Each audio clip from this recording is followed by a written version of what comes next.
We've talked about Chelsea a lot, haven't we? But today could be a pivotal day at Chelsea. They and Manchester United are in talks over two separate deals for Jadon Sancho and Raheem Sterling.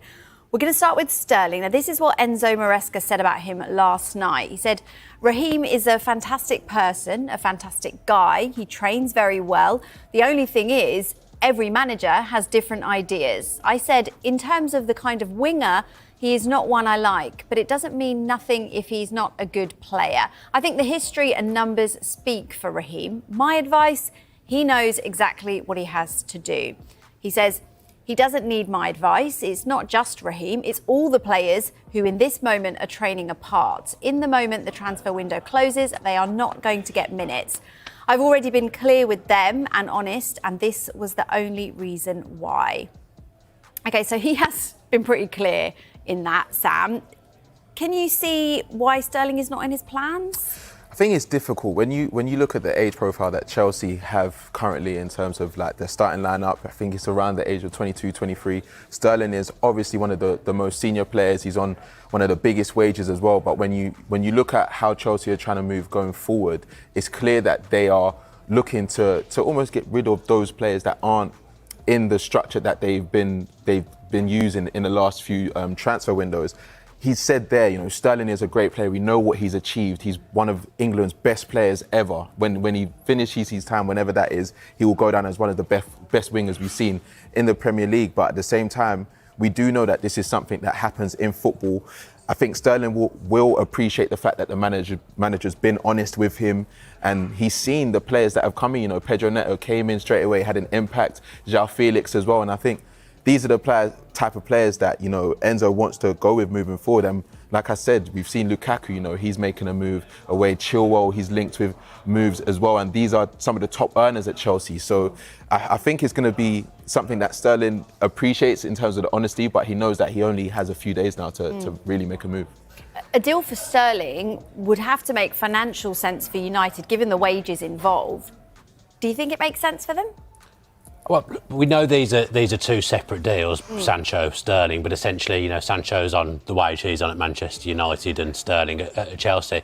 Essentially, they would be swapping over, even though it's not a swap deal. So I imagine there's room in the budget for wages that Sterling's on. I think he'd probably have to take a little bit of a pay cut, you would imagine. But Manchester United obviously want Raheem Sterling. Erik Ten Hag obviously wants Raheem Sterling. I think he's different to what Manchester United have in terms of their attacking options. I think people forget how good Raheem Sterling is. I think through his career, he's always faced flack, always faced criticism, but his numbers do speak for themselves, as Enzo Maresca says there. Just because Maresca doesn't fancy him and he doesn't fit into what Chelsea want to do, doesn't mean he wouldn't fit into Manchester United. I think there is a lot of traffic there.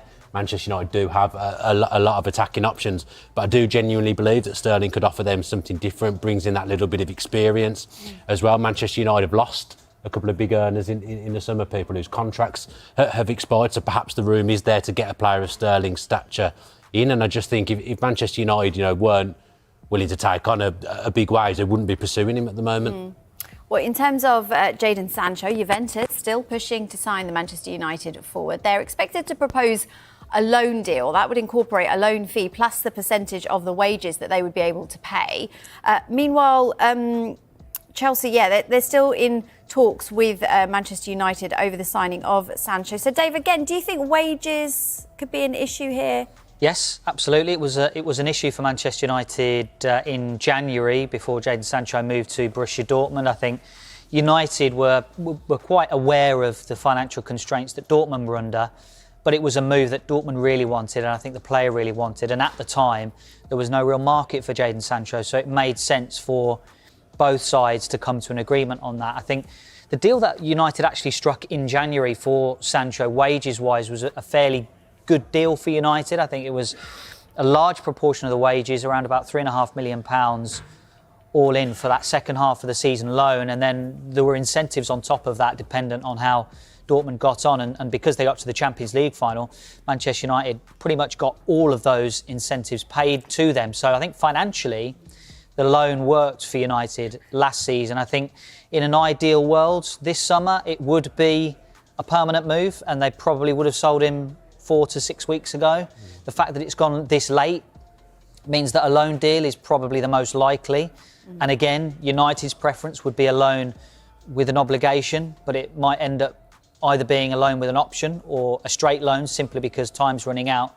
And also, Juventus haven't exactly had great finances over the last couple of years. They had missed a year in Europe because of their financial issues. They've already signed 2 wingers. They do, from what we hear, have the financial wriggle room in order to do the deal for Sancho on the wages that it would require and the financial contribution that it would require. But it's certainly something that we'll have to get over for United. United will have to get over in terms of getting that deal done. You're like the finance guy, aren't you? A lot of loan chat there. Sam, obviously, like the money comes into it and who can pay the wages. But in terms of where he would fit better, do you think Juventus or Chelsea?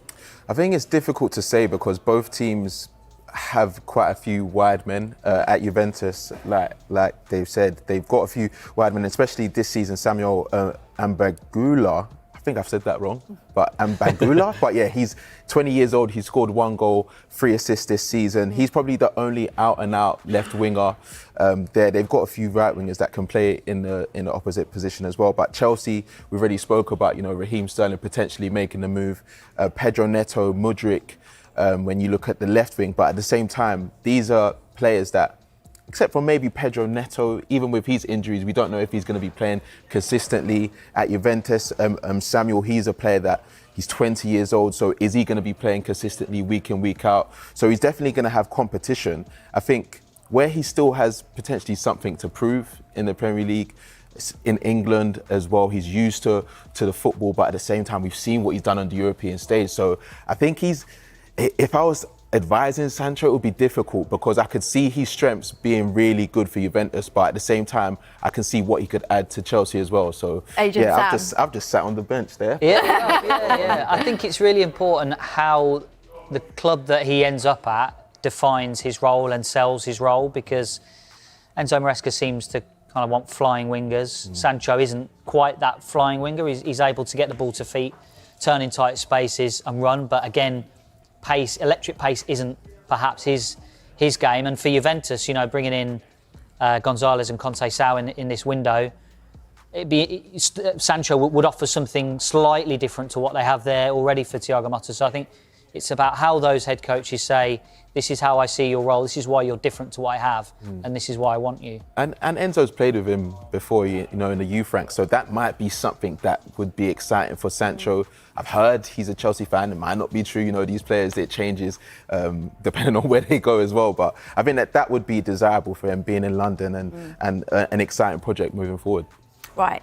Victor Osimhen, it does feel a little bit like decision day for him. Al Ahly have offered him a huge deal, 30 million euros a year. Chelsea, we know, interested in signing him too. I'm so interested to see how this plays out because Osimhen is linked every window, isn't he? Do you think there's more chance of him going to Saudi or Chelsea?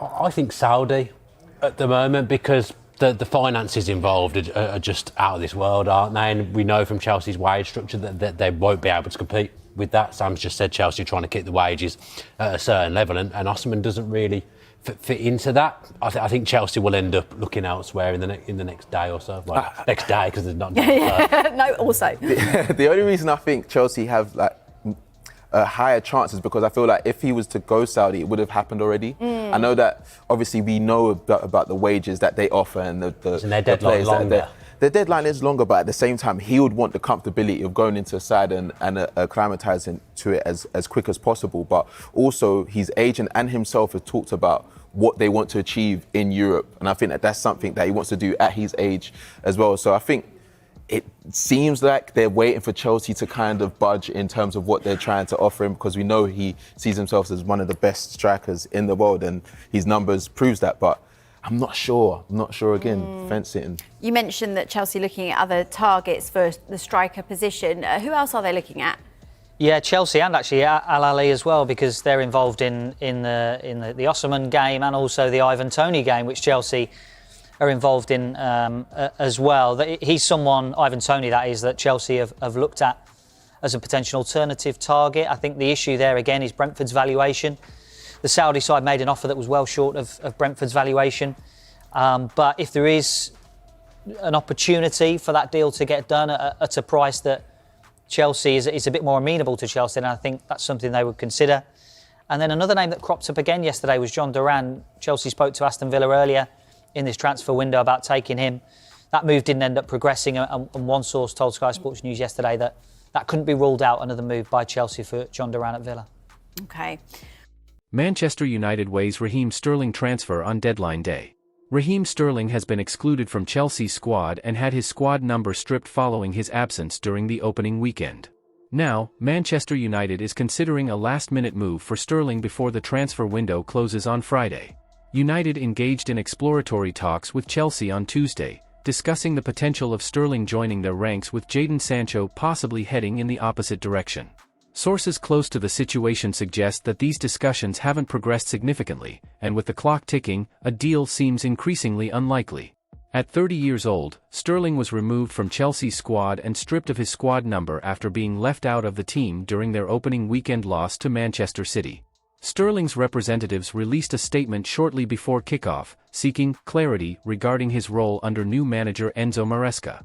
Sterling is under contract with Chelsea until 2027, while Sancho's deal with United runs until 2026. Meanwhile, United is expected to finalize the signing of Manuel Ugarte from Paris Saint-Germain and the sale of Scott McTominay to Napoli today. Ugarte, 23, is joining for an initial fee of £42.3 million, potentially rising to £50.8 million, while McTominay is on the verge of a £25.4 million move to Napoli. United must register Ugarte by midday on Friday to make him eligible for selection against Liverpool in the Premier League at Old Trafford on Sunday. Ugarte made a discreet exit from the Ivy restaurant in Spinning Fields on Wednesday night.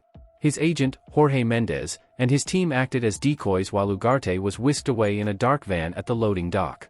Recent United signings, Matthijs de Ligt and Noussair Mazraoui, dined nearby a day before their transfers were confirmed earlier this month and were surrounded by professional autograph hunters as they left. Ugarte arrived in Manchester on Tuesday night. United does not anticipate any further high-profile departures after the planned sale of Sancho. However, academy goalkeeper Ellie Harrison and defenders Reece Bennett and Sonny Al-Jofri could leave on loan before the 11 p.m. deadline on Friday.